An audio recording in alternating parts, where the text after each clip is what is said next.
So Oxford United 0, Arsenal 3, Borefest, Snoozefest, Cure for Insomnia. Make sure you subscribe to Matty's channel. The link's in the description. And it looks like a routine victory on paper if you didn't watch the game. And some nice finishes tonight, by the way. Both of Eddie's goals I thought were quality finishes. But, bro, tell me, talk to me. Why was Saka starting the game? Why was Martinelli in the pitch? Why was we not utilizing Marquinhos? Why, Delilah? Talk to me, baby. In that, you answered your own question, Lee. Let's just look at what's happened today. We have nobody to play these games. We got to pick and choose and pick and pull. Not only we pick and pull in the transfer market, but we got to pick and pull on our bench because Vieira should have, not Vieira, but Marquinhos should have been starting the game. Mm-hmm. Now, what happens if Tomiyasu gets hurt? What happens if some of these other players that start for us get hurt? Brother, we are at a point in time in this team and in this regime where questions need to start being asked. Now, you know this to be true, Lee. And anyone who has watched your channel the last 7 months know I have been yelling about signings since we started the season. I have been yelling that gospel since the season started. I have been on this every fan cam. I've been saying we need signings. We need signings. We need signings. We need signings. We go down there to Oxford, go up to Oxford, and we look like we were on their level tonight for the first half of that game. It's like you said, if somebody was to get off work today, did not watch the game, turn and go to ESPN or Sky Sports or whatever, and they look and say, well, Arsenal won 3-0. That was a convincing win. No, it was not. It wasn't, bro. It wasn't. And do you know what's mad? Right? You was with me in the summer, sitting there saying, yo, that ain't a good window we've had. When we're dropping Jesus, Zinchenko, Fabio Vieira, Marquinhos, everyone was getting hyped. Oh, my days. And listen, credit where it's due. With the squad that he's had, we're 5 points clear. You have to pat him on the back and say, well done, mate. Yeah, well done. We're not his biggest fans. Yeah, we pick no bones like out of that and all that. We make it straight up. We do not put this guy up here like everyone else. But we do give credit where it's due. He has overachieved after 17 games with that squad. And at this point, mate, yeah, right? In fact, take the last game out. Forget Newcastle. Yep. Yeah, forget West Ham. Yeah, forget Brighton. We went to the World Cup. Yeah, we didn't, but some of our players did. 7, 8 players. We have had 6 weeks. We have had since the window shut in September to line up deals, tap up agents, players, identify. You have 6 weeks in a World Cup where, by the way, they were all together in America. The Cronkies, Edu, all of them, Arteta, they were all sat. I think Cecil off of AFTV was even there. I was going to say, yeah, Cecil was there. He should have been able to look in the folio and see exactly who was coming. They got Felix on the list, you know. Yeah, one of them, bro. That 6 weeks is where you're doing your groundwork. You're all sitting down. You're saying, right, the Cronkies don't care. We know this, but what the Cronkies can do is release money, right? You have an accountant at the club. You have a lawyer at the club, multiple accountants and lawyers, maybe. You have a transfer committee. Arteta, Vinay, the guy with the funky hair. Yeah. I can't remember his Tim Lewis. Vinay, Edu, Arteta, Tim Lewis, and whoever. Anyway, Richard Garlick. Richard Garlick. That's the one. Richard Garlick, yeah. That transfer committee sits down and says, yo, Mikel, you've done fantastic. We're super proud and pleased with you, blah, blah, blah, blah, blah. The Cronkies are just going to allocate funds. They're going to trust us to do the business. Cool. So you got 6 weeks. You know you wanted Mudryk for 40 million in the summer. Now he's double. And you've wasted 6 weeks and 10 days of this month. And you still haven't got pen to paper? You're an idiot. Yeah. You've allowed João Felix to go down to the team in 10th place. 10th place. Yeah, let that sink in, Lee. I want you to understand this. And I told me, you were joking about this the other day.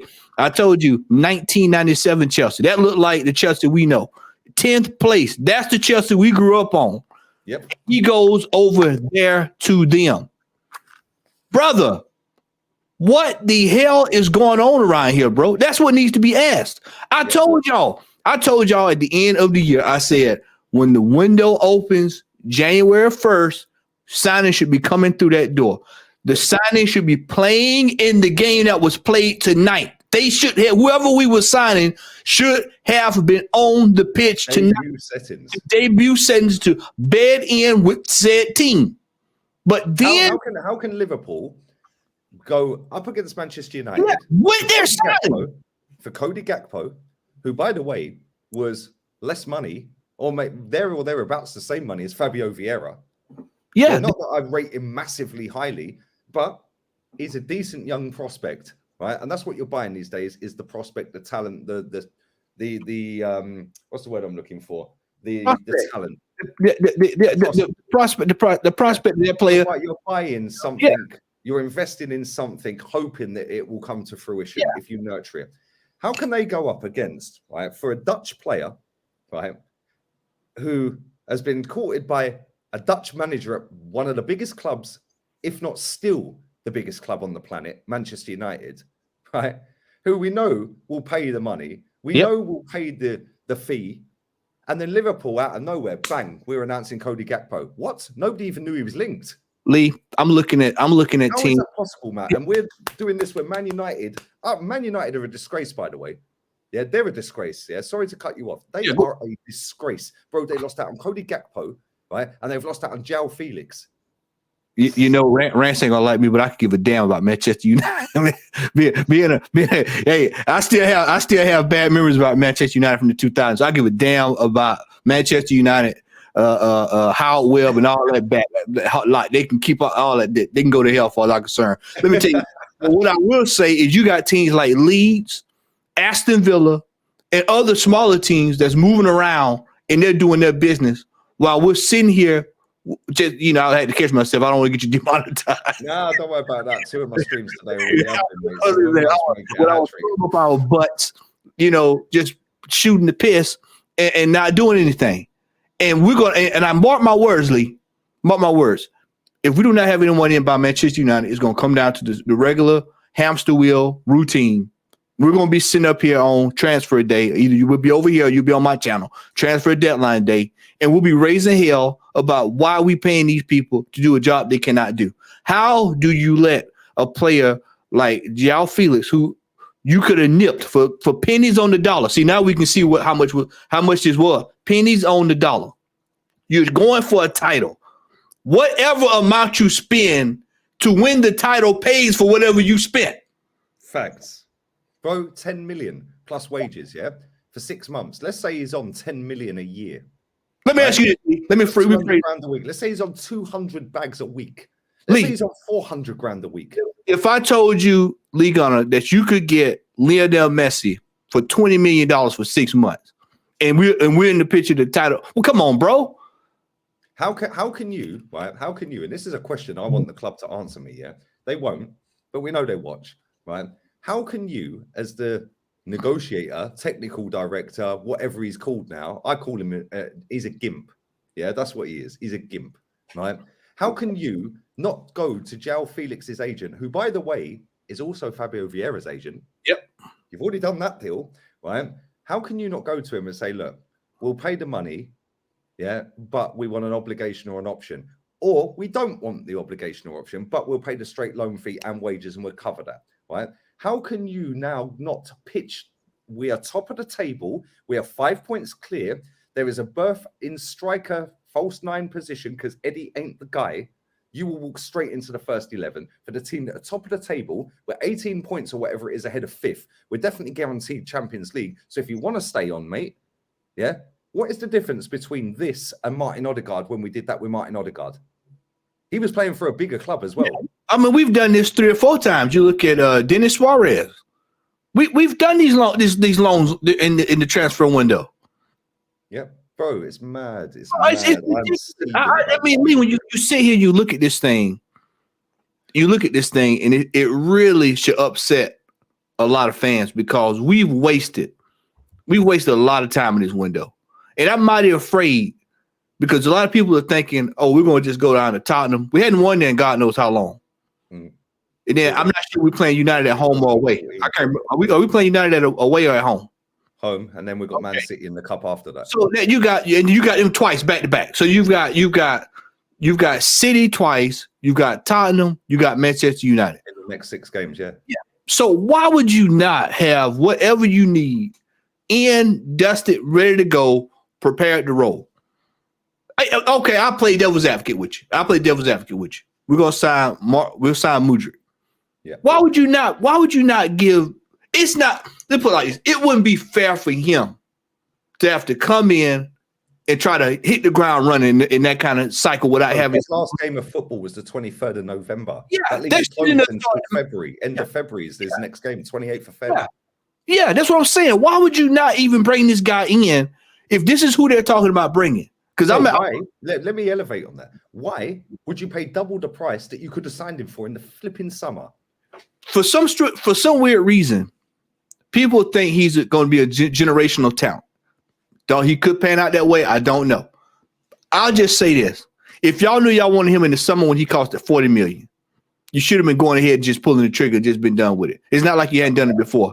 That's what they should. That should have been the thing they should have went ahead and did. But what happened is, Edu has overplayed his hand again. Fact. He's done it again. He did this last year. He did this with he played overhand. He could have got Vlahovic if he really wanted him. If he really wanted to go on the purse and pull out the money, he probably could have got it. But what happens is we overplay our hands with players. I told you this a long time ago, Lee. We're not respected, mate. Same as Man United. No, we're clowns. What we do is we overvalue our players and undervalue everybody else's players. And so when they come to us and say, well, this is what we want for the player, they tell us it's $15 to get the candy bar. We show up with $5.63. And we say, well, we still want the candy bar.